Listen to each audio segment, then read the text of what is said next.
Rubio ha afirmado que Estados Unidos va a responder en consecuencia una vez disponga de todos los detalles sobre el operativo de Cuba contra una lancha procedente de Florida que dejó 4 muertos.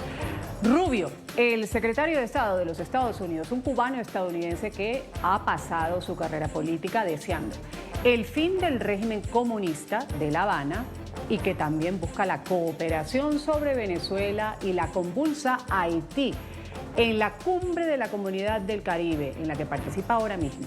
En Ángulo vamos a hablar sobre la figura de Rubio en nuestra región y lo ocurrido también con el ataque de Cuba contra una lancha civil. El secretario de Estado de Estados Unidos ha defendido las prioridades del presidente Trump, esto de trabajar con los Estados miembros de CARICOM para aumentar la estabilidad, la prosperidad en el hemisferio.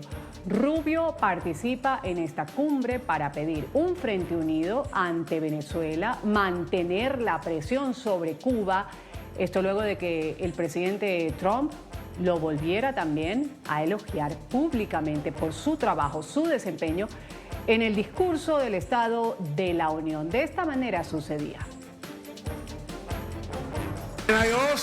Y también quiero agradecer al hombre, al secretario de Estado, Marco Rubio. Gracias, Marco.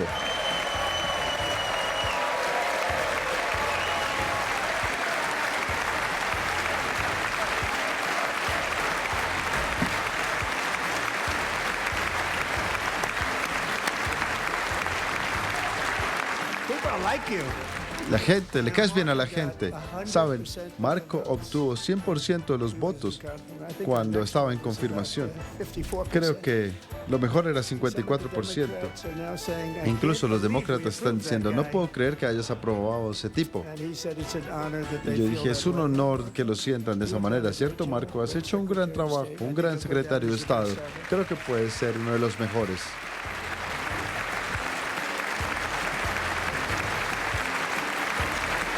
Muy bien, volviendo ahora al ataque de las últimas horas, donde agentes de la Guardia Costera del régimen cubano atacaron con armas de fuego una lancha civil con matrícula de Estados Unidos, abatiendo a 4 de sus tripulantes. Otras 6 personas resultaron heridas, fueron evacuados para recibir atención médica. Según informó la dictadura de Díaz-Canel, hasta ahora no se sabe nada de las identidades, pero el secretario de Estado ha asegurado que no formaban parte del gobierno de Estados Unidos. Esta agresión se produce en aguas territoriales de Cuba, cerca de Cayo Falcones, en la provincia de Villa Clara. Según la versión del régimen a la que Estados Unidos no da credibilidad, una unidad de las tropas guardafronteras ordenó detener la embarcación para identificarla cuando desde la lancha abrieron fuego contra los agentes, hiriendo al comandante de la patrulla. Repetimos una versión sobre la que la justicia de Estados Unidos dice dudar profundamente. Aquí tenemos un recuento de los hechos. El régimen cubano, a través del canal de televisión controlado por Díaz-Canel, dijo que neutralizó un ataque armado que supuestamente iba a ser cometido por los tripulantes de la lancha. Como continuidad del proceso investigativo, puntualiza que se ha podido establecer que la lancha rápida neutralizada con matrícula de Florida, FL7726SH, transportaba 10 personas armadas que, según declaraciones preliminares de los detenidos, tenían intenciones de realizar una infiltración con fines terroristas. Dicen además que desde la lancha le dispararon a la seguridad cubana, pero las autoridades de Florida no dan credibilidad a las versiones del régimen. El fiscal del estado, James Othnier, recalcó que el régimen no es confiable. He ordenado a la oficina de la Fiscalía Estatal que colabore con nuestros socios federales, estatales y policiales para iniciar una investigación. No se puede confiar en el gobierno cubano y haremos todo lo que esté en nuestras manos para que esos comunistas rindan cuentas. El régimen de Díaz-Canel dijo que supuestamente incautó armamento y divulgó algunas identidades de los muertos y de los detenidos con heridas, a quienes señaló de ser cubanos residentes en Estados Unidos. Se ocuparon fusiles de asalto, armas cortas, artefactos explosivos de construcción artesanal, cócteles Molotov, chalecos antibalas, mirillas telescópicas y uniformes de camuflaje. Pero el secretario de Estado, Marco Rubio, anunció de manera tajante que su gobierno, de manera independiente, establecerá qué fue lo que pasó y tomará las medidas correspondientes como reacción. Nuestra embajada en La Habana está trabajando en eso en este momento, solicitando acceso a las personas que estaban en las embarcaciones, si eran ciudadanos estadounidenses o residentes permanentes. Según el régimen cubano, la embarcación estaba registrada en Florida. Estamos investigando esto. Pronto sabremos muchos más datos sobre este incidente de los que conocemos ahora.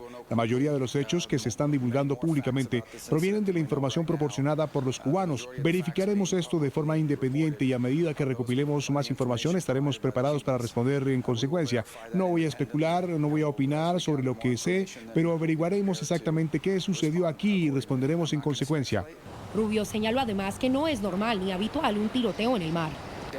Es algo francamente que no ha sucedido con Cuba en mucho tiempo, pero lo averiguaremos. No basaremos nuestras conclusiones en lo que nos han dicho y estoy muy seguro de que conoceremos la historia completa de lo que sucedió aquí y la sabremos pronto y entonces ya saben, responderemos apropiadamente en función de lo que nos dice esa información. El secretario de Estado volvió a premiar el régimen cubano cada vez más presionado para que permita el regreso de la libertad. Ese no es un sistema que funcione, es un sistema que está en colapso y necesitan hacer reformas drásticas. Y sí, si quieren hacer esas reformas dramáticas que abren el espacio tanto para la libertad económica como eventualmente política para el pueblo de Cuba, obviamente a Estados Unidos le encantaría ver eso. Sería útil si deciden atrincherarse y simplemente seguir adelante. Entonces creo que van a seguir experimentando fracasos y la gente del país seguirá sufriendo y será, ya saben, culpa del régimen. Rubio informó además que la Guardia Costera de Estados Unidos hizo presencia y que las autoridades quieren recuperar la embarcación atacada para avanzar en la investigación. Entre tanto, congresistas cubanos rechazaron el ataque. Vamos a hablar inmediatamente en ángulo sobre estos últimos hechos, también cómo Marco Rubio se desempeña en nuestra región como funcionario del gobierno de los Estados Unidos. Voy a saludar en Estados Unidos, darle la bienvenida a José Daniel Ferrer. Él es líder opositor cubano, conoce muy de cerca la represión del régimen cubano, de la dictadura actualmente de Díaz-Canel, en su momento de los hermanos Castro, y es coordinador general de la Unión Patriótica de Cuba. Gracias por estar con nosotros, señor Ferrer. Un gusto tenerlo en el programa Ángulo de NTN 24. Muchísimas gracias por invitarme. Siempre es un placer estar con ustedes en NTN 24, así que saludos a la teleaudiencia en todo el continente. Muchas gracias. También voy a darle la bienvenida a Ernesto Trujillo. Él es analista en seguridad internacional, magíster de seguridad y de conflicto. Gracias por estar con nosotros. Bienvenido, Ernesto. Un gusto estar acá. Muchas gracias por el espacio. Gracias a los dos por participar. Vamos a empezar con usted, David Ferrer, la situación, como decía, lo último que ha acontecido en Cuba. 4 muertos, elevan la temperatura en medio de toda la presión, además que existe por parte de Estados Unidos sobre el régimen de Cuba. Estados Unidos dice querer una libertad para el pueblo cubano. ¿Ante qué estamos? Esto que se ha dado un incidente aislado, una respuesta que podría darse como una situación de manipulación. Estamos escuchando ahí el régimen de Díaz-Canel, que hace una hora dijo que no va a permitir que terroristas ni mercenarios ingresen a su territorio o invadan su territorio. Adelante. Bueno, en realidad en Cuba, en toda la historia de nuestra nación, nunca han existido terroristas más destacados precisamente que los que encabezan el régimen castrocomunista. Llegaron al poder usando el terrorismo, desembarcaron en un yate con 82 hombres y muchas armas. Es decir, que lo que ellos ahora llaman terrorismo es lo que ellos mismos hicieron hace más de 70 años atrás y lo que han estado haciendo en diferentes momentos de la historia de Cuba precisamente para mantener el control total sobre el pueblo cubano. Esta situación, sin dudas, ha causado mucha conmoción. Una lancha, una embarcación pequeña, 10 tripulantes, según la versión del régimen, matan a 4, hieren a 6, identifican a 7, según los portavoces del régimen están trabajando en la identificación de los otros tres, pero ya se está hablando de que uno de los que dan como heridos, o el nombre que mencionan de uno de los heridos, pues está aquí muy sano y salvo en la Florida. Estábamos oyendo hace apenas un minuto la conversación que tuvo con el influencer Eliezer Ávila. La narrativa del régimen nunca es creíble y este suceso, lamentamos por supuesto la muerte, porque hay que ser muy valiente y querer mucho la libertad de Cuba para ir en una pequeña embarcación con unas pocas armas, si creemos en lo que dijo el régimen, a enfrentarse a un régimen que tiene un ejército enorme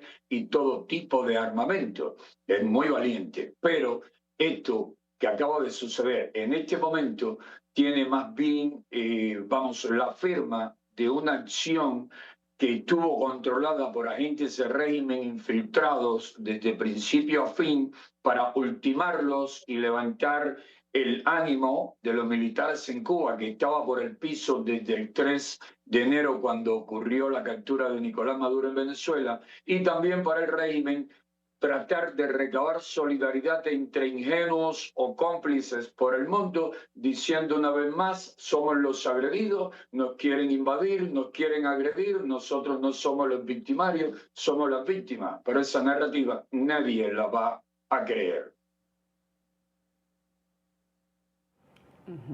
Quiero escuchar ahora la postura de Ernesto, en que concuerda. Ha dicho David Ferrer, tiene la firma de la acción del régimen. Cuando escuchamos al secretario de Estado, Marco Rubio, decir que Estados Unidos va a responder en consecuencia, de acuerdo a lo que se ha dado, ¿qué tipo de respuestas son plausibles? Son citables, por decirlo de alguna manera, sanciones adicionales, presión en foros multilaterales, más presión de la que ya Estados Unidos está ejerciendo sobre Cuba. ¿Qué podría pasar y cuál podría ser esta respuesta en consecuencia sobre los hechos que se han dado?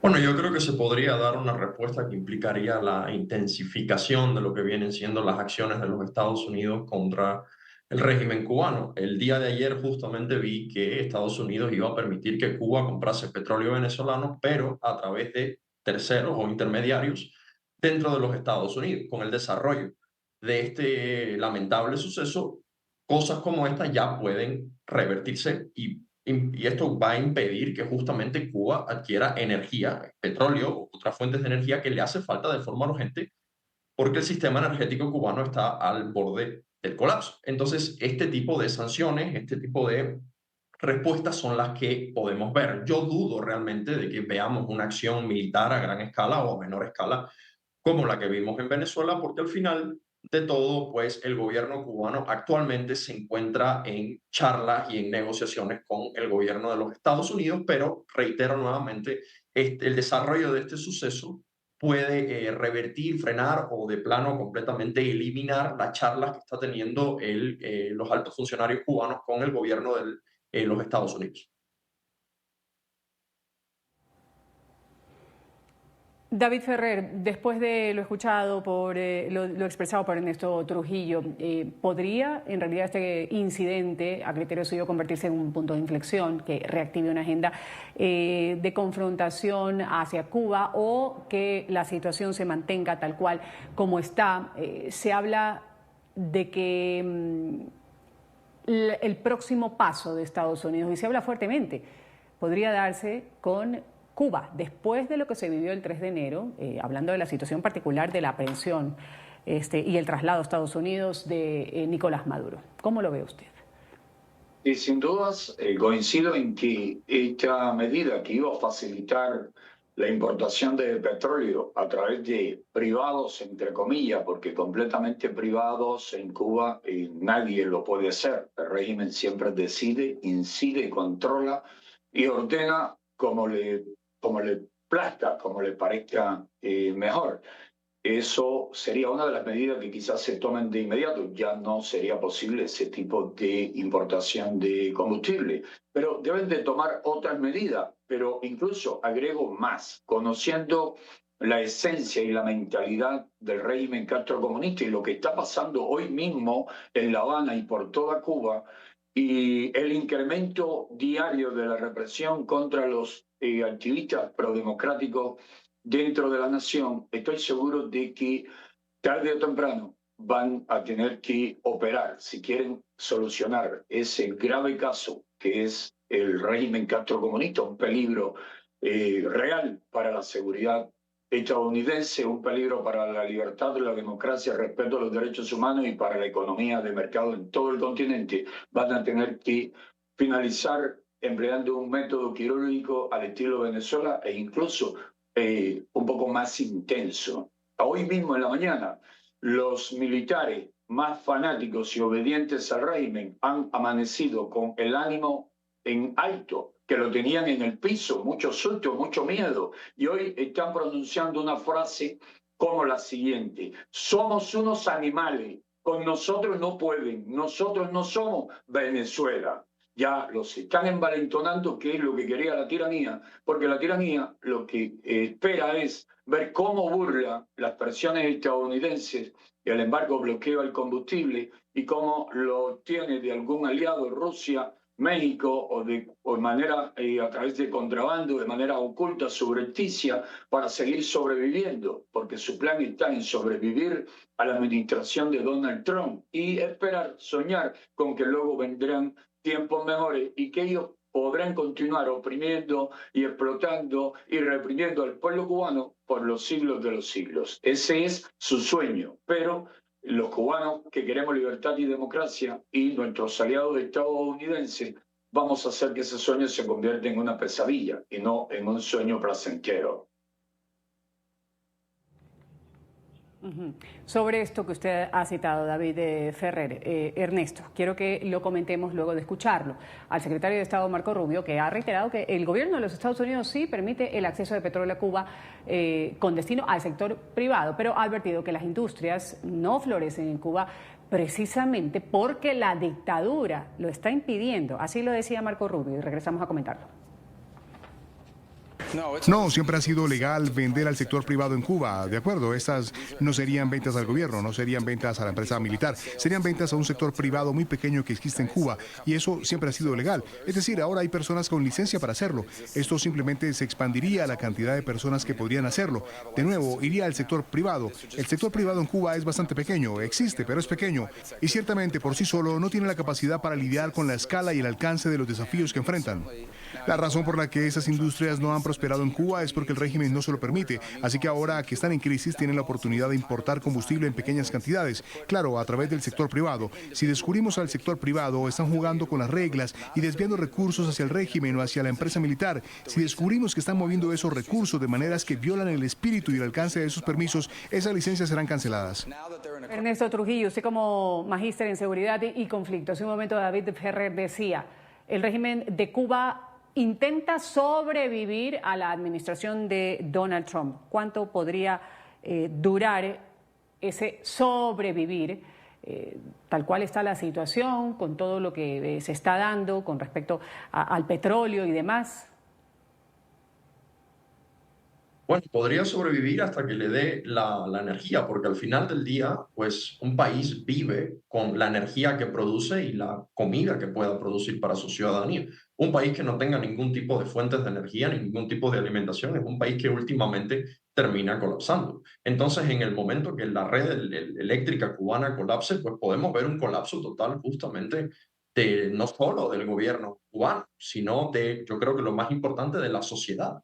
Que al final del día quien está pasando por una situación crítica no es la alta cúpula del régimen cubano, sino es la sociedad cubana, que es la que se encuentra como que sufriendo todos estos estragos y estos augurios que se les han puesto por parte del régimen cubano. Entonces, justamente ante un colapso total de la energía, del sistema energético de Cuba, podemos ver que ya pues, los hospitales no están funcionando, muchas zonas críticas de infraestructura crítica ya no están funcionando, muy pocas están justamente activas. Cuando ya veamos un colapso total de todo esto, también podemos ver esto acompañado de un colapso social que justamente las consecuencias de esto pueden ser impredecibles. Podemos tener un choque social entre la sociedad cubana y el gobierno cubano, como pudimos ver en 2021, a mediados del 2021, o podemos tener colapsos sociales de otras índoles mucho más peligrosas.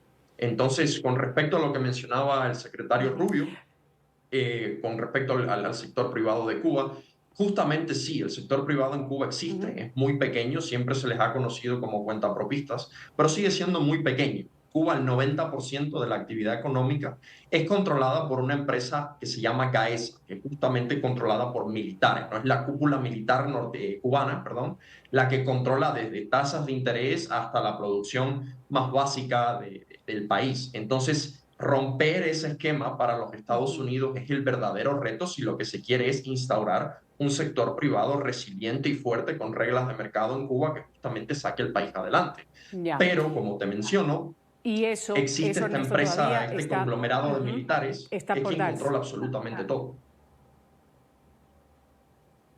Claro, eso está todavía por darse. Volviendo, José Daniel, perdóneme, le estaba diciendo David Ferrer. José Daniel, con respecto a la sobrevivencia que usted decía y que hemos mencionado aquí, ya lo decía y lo apuntaba Ernesto Trujillo, claro, es que los del régimen no son los que están sufriendo, es el pueblo cubano también con respecto a la energía que cada vez está viviendo una situación más dura, no una situación dura porque ustedes han vivido, los cubanos, durante muchos años un trayecto duro.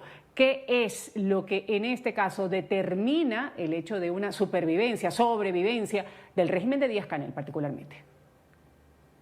El régimen sobre todo necesita combustible como lo acaba de decir el amigo que ha estado acá en el programa, que se mantiene acá en el programa, necesita combustible y la población necesita alimentos y necesita medicinas, necesita transporte, necesita una serie de servicios que en medio de esta crisis que se ha venido agudizando sobre todo por las pésimas políticas que el régimen ha impuesto al pueblo cubano durante décadas, y el pueblo sabe, la mayoría sabe que la situación es bastante compleja, crítica y difícil, pero la prefieren. Sí es el inicio de una pronta solución del caso cubano. Lo que el pueblo sí ya no quiere seguir viviendo, no quiere seguir soportando, es una situación intermedia de miseria profunda, de carencias de todo tipo y de represión constante, y que el régimen siga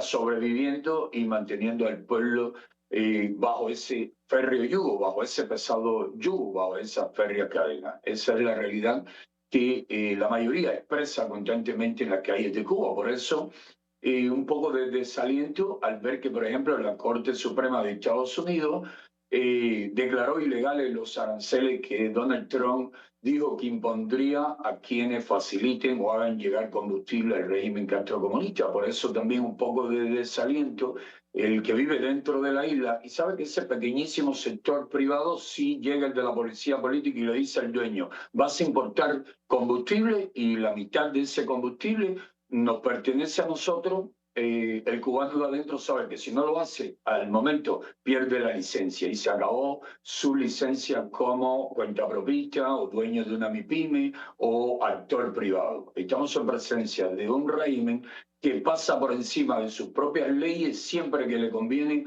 para mantenerse en el poder. Y obviar esos detalles es no conocer la esencia real del sistema ni estar al tanto de lo que ahora mismo está sucediendo en Cuba en materia de represión y en la forma en que el régimen está coaccionando, presionando y llevando las cosas para evitar que el pueblo termine masivamente en las calles protestando y para tratar de evitar que Estados Unidos logre con sus presiones mover las cosas a un punto en que el régimen no tenga otra opción que negociar de manera seria el desmontaje de las estructuras represivas y el comienzo de una transición hacia la democracia en la mayor de las Antillas.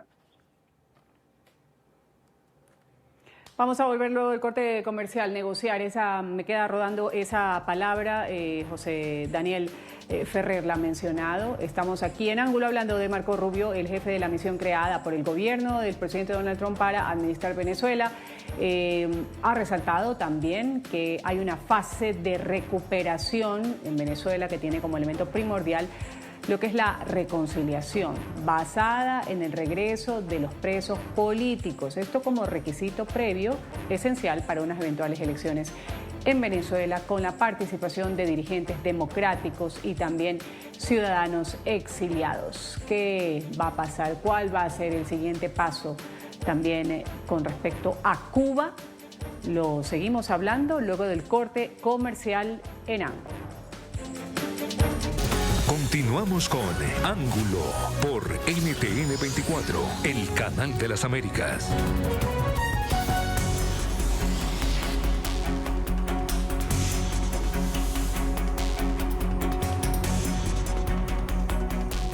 Seguimos aquí en Ángulo hablando de los guardacostas de Cuba que han matado 4 personas en una lancha de Estados Unidos. Ha dicho Díaz-Canel: no voy a permitir que el terrorismo ni mercenarios entren en nuestro territorio. Voy a integrar en este momento al panel de Ángulo.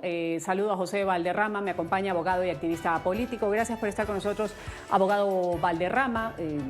Empezar preguntándole cómo ve usted esta situación. Ya lo hemos estado desarrollando con José Daniel Ferrer, también con otro invitado, sobre esta situación que se vive. Cuba y Estados Unidos, sabemos Estados Unidos en medio de una presión internacional y el régimen de Díaz-Canel que intenta sobrevivir. Adelante. Buenas tardes.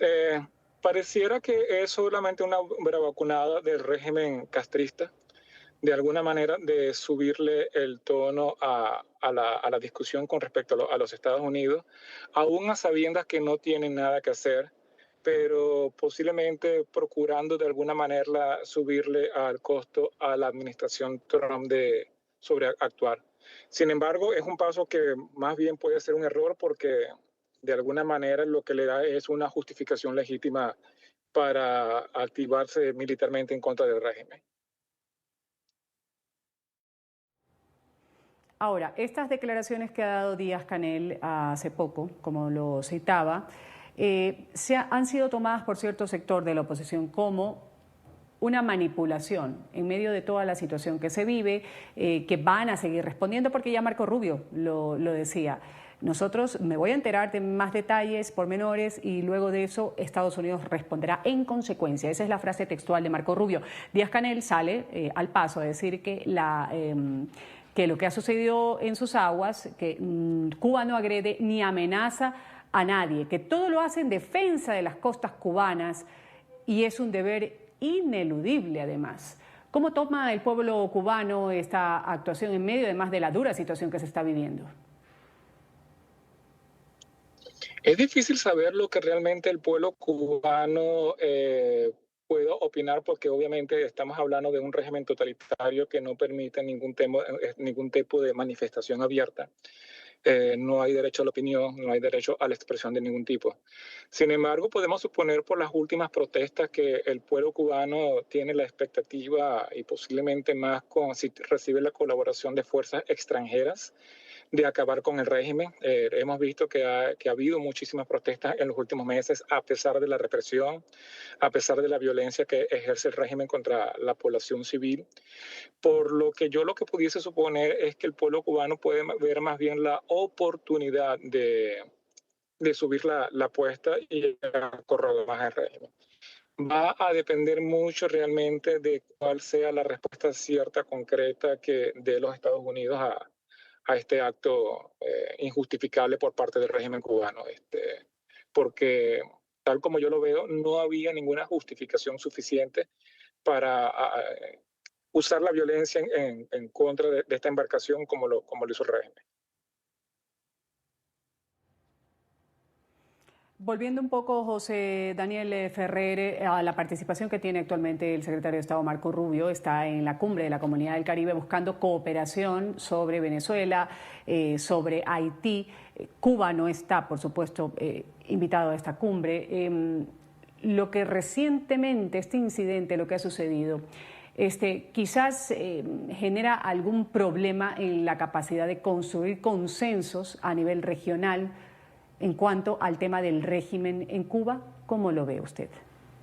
Bueno, sin duda el régimen trata de usar incidentes como este precisamente con esa intención. Recordemos, por ejemplo, cuando en 1996 había todo un proceso, incluso en la administración de Bill Clinton, de buscar conversar, acercamiento con el régimen de La Habana, y el régimen de La Habana lo que hizo fue desatar una oleada represiva contra la oposición pacífica, contra Concilio Cubano, que se había dado cita precisamente a la oposición para comenzar esa nueva etapa, esa nueva fase de la oposición prodemocrática pacífica en Cuba el 24 de febrero, y derribaron también 2 avionetas de una organización humanitaria, Hermanos al Rescate, y mataron, asesinaron a 4 de sus pilotos. El régimen acostumbra a subir la parada, a llevar las cosas a un extremo con la intención de ver si con ello obtienen beneficios que le permitan mantenerse en el poder. De lo que sí estamos seguros es que el secretario de Estado, Marco Rubio, es una persona que conoce muy bien el caso cubano, conoce muy bien la mentalidad de la tiranía, la psicología con que se mueven, y que es una persona muy inteligente también, y que tratará de hacer todo lo posible para que la administración de Donald Trump comprenda que con el régimen no puede haber paños tibios. Hay que ir con todas las presiones y las fuerzas necesarias para poder arrinconarlo y sacarlo del poder. No hay otra opción. Y si declararon al régimen castrocomunista una amenaza extraordinaria e inusual, es porque están convencidos de que así es. Y si tuvieron que operar militarmente una acción quirúrgica para poner fin al régimen, o para comenzar a poner fin, que todavía no ha terminado, el régimen chavista en Venezuela, con la captura de Nicolás Maduro, y también incluso ultimaron a 32 agentes del régimen castrocomunista, y ahora estamos viendo cómo se anunció la salida de centenares de otros agentes del régimen comunista cubano en Venezuela. Si con Venezuela, que tiene una oposición todavía estructurada, organizada, y que el régimen chavista nunca llegó a implantar un régimen totalitario como sí ha existido en Cuba durante muchas décadas, tuvieron que llegar a ese tipo de acción, estamos seguros de que ellos saben que los pasos que están dando son necesarios, pero que al final va a implicar una acción más enérgica. Ahora, antes de tocar brevemente el tema de Venezuela, lo que ha manifestado Marco Rubio también en lo que se llama un proceso de transición. Esteban, conociendo esa habilidad de la que ha hablado justamente José Daniel Ferrer, de Marco Rubio, ¿cómo cree usted que van a reaccionar los países del Caribe ante estos choques que se están dando, acusaciones que por una parte del régimen castrista de Díaz-Canel contra Washington? Estos países van a tender a alinearse, a mediar o a mantener una distancia prudente. ¿Cómo ve usted esto?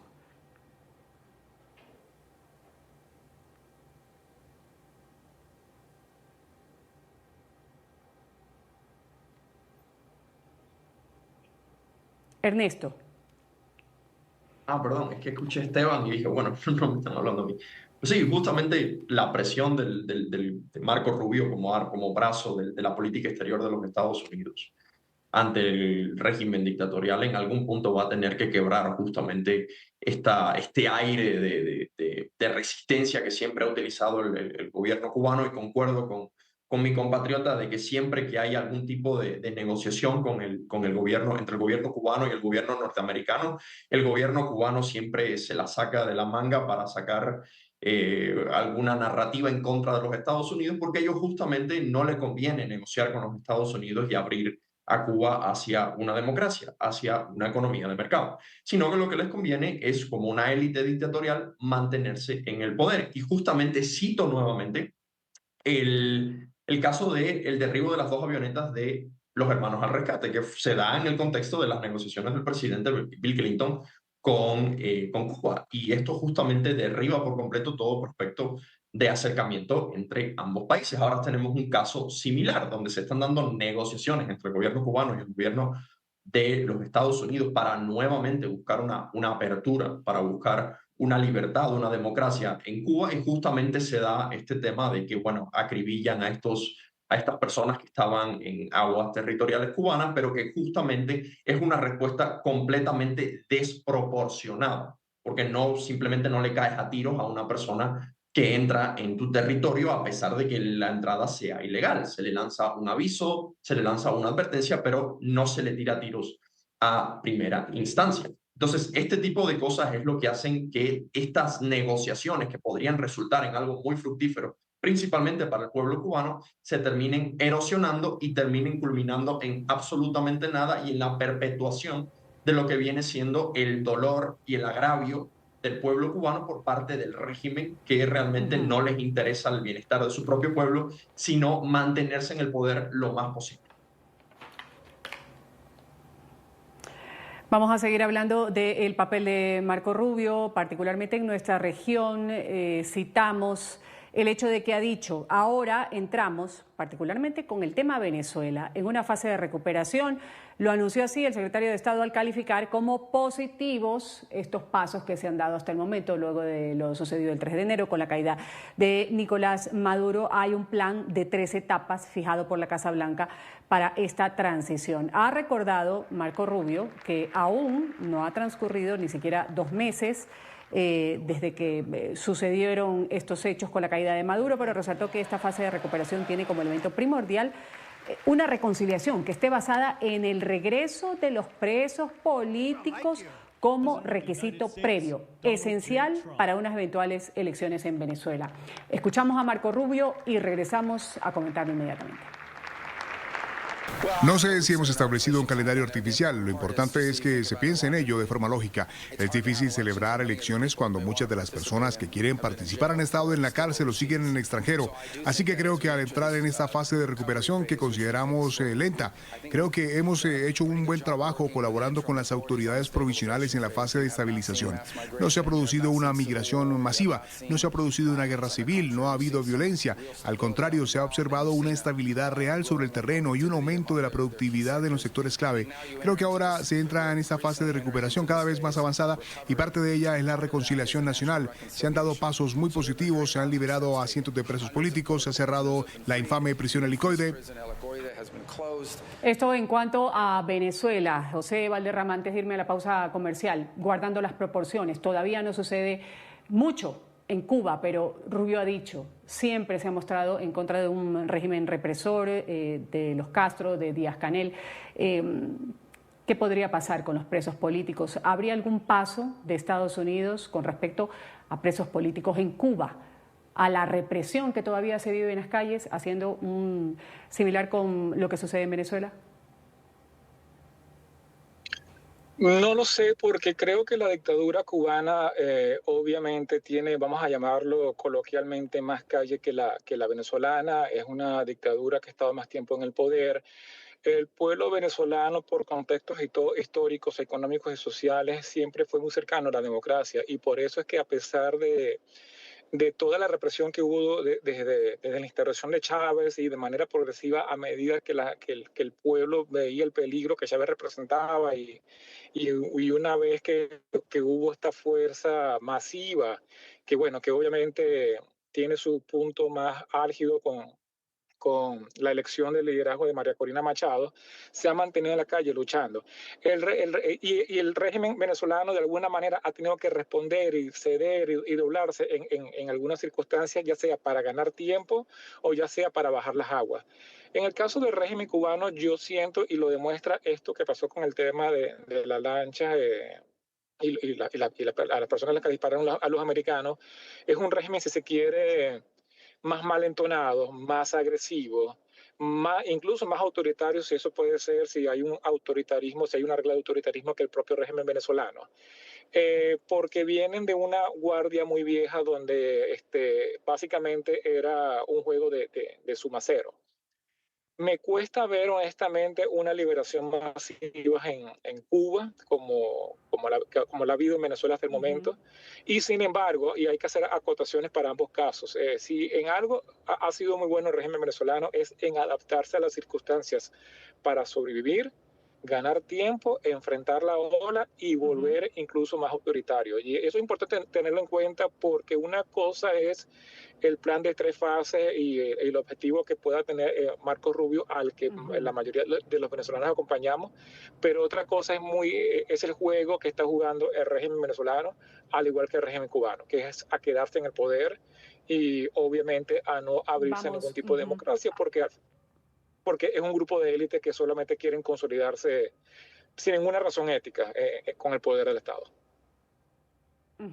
José, vamos a irnos a un pequeño corte comercial, volvemos inmediatamente con las conclusiones del programa Ángulo.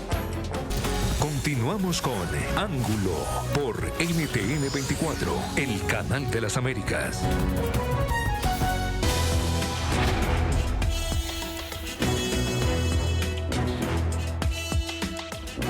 Tiempo de las conclusiones del programa en un minuto para quienes han participado el día de hoy. Empiezo con Ernesto Trujillo, luego escucho a José Valderrama y termino con José Daniel Ferrer. Si ustedes tuvieran que dar un consejo en este momento a la Casa Blanca con respecto al régimen de Cuba, ¿cuál sería ese equilibrio ideal entre firmeza y pragmatismo para terminar con el sufrimiento de los cubanos y lograr esa anhelada libertad? Adelante.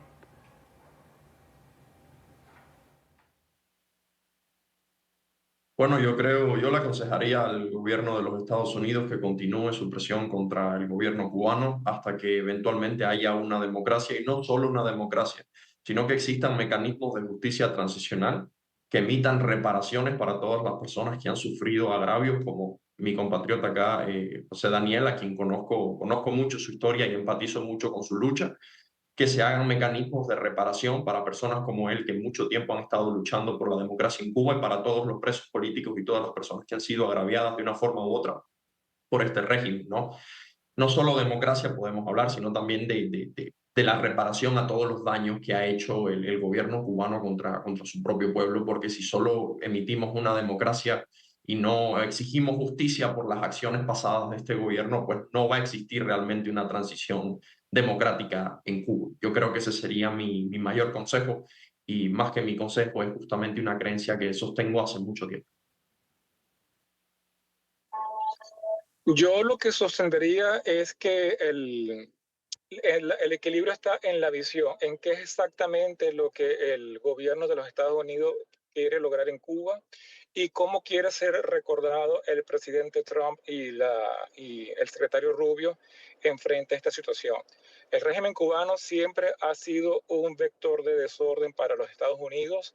El régimen cubano creó al régimen venezolano y el régimen venezolano después financió la disrupción de las democracias a través de América Latina, incluso en algunos sectores de Europa y en los propios Estados Unidos.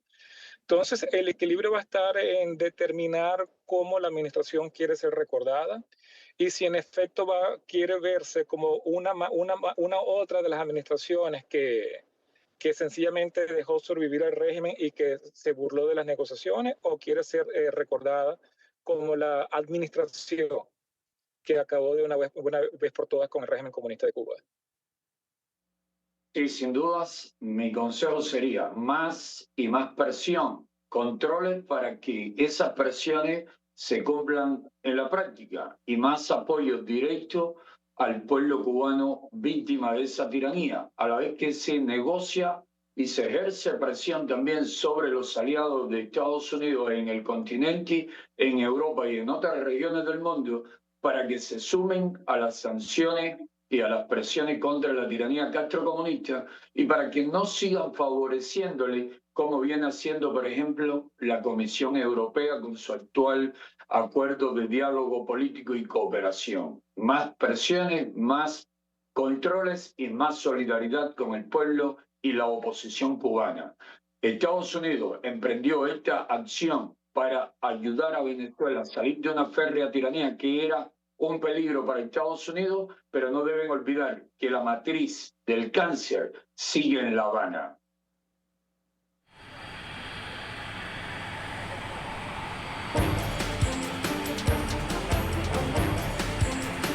Continuamos con Ángulo por NTN 24, el canal de las Américas. Tiempo de despedir el programa Ángulo y de despedir y agradecer a quienes han participado en el panel el día de hoy. José Daniel Ferrer, activista, líder opositor cubano, estuvo en prisión, conoce de cerca la represión y la tiranía del régimen castrista. Actualmente es coordinador general de la Unión Patriótica de Cuba. Gracias por haber estado con nosotros. También a José Valderrama, abogado y activista político y en derechos humanos, y Ernesto Trujillo, analista de seguridad internacional y magíster en seguridad y conflicto. Me despido, soy Ruth del Salto. Esto ha sido el programa Ángulo. Ustedes sigan con la señal del canal internacional NTN 24.